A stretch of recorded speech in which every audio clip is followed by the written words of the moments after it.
जानिए क्या हैं हमारे अधिकार।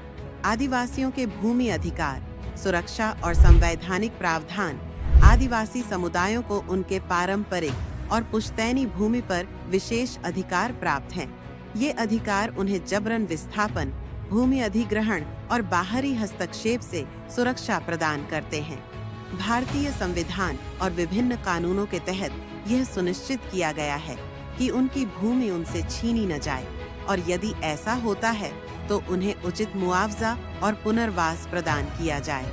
भारत में आदिवासी भूमि अधिकारों की रक्षा के लिए कई संवैधानिक प्रावधान और अधिनियम बनाए गए हैं। अनुच्छेद 19 भारतीय नागरिकों को संपत्ति का अधिकार प्रदान करता है और उन्हें अपनी भूमि का स्वतंत्र रूप से उपयोग करने की अनुमति देता है।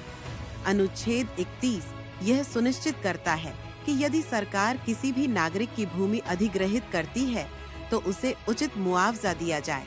5वीं और 6ठी अनुसूची के प्रावधान। संविधान की 5वीं अनुसूची विशेष रूप से अनुसूचित जनजातियों के लिए बनाई गई है। यह उन क्षेत्रों में लागू होती है जहां आदिवासी समुदायों की आबादी अधिक है। इस अनुसूची के अंतर्गत आदिवासी क्षेत्रों में बाहरी लोगों को भूमि खरीदने पर प्रतिबंध है। राज्यपाल को यह अधिकार है कि वह इन क्षेत्रों की प्रशासनिक संरचना को आदिवासियों के अनुकूल बनाए। ग्राम सभाओं को यह अधिकार दिया गया है कि वे अपने प्राकृतिक संसाधनों का प्रबंधन कर सकें।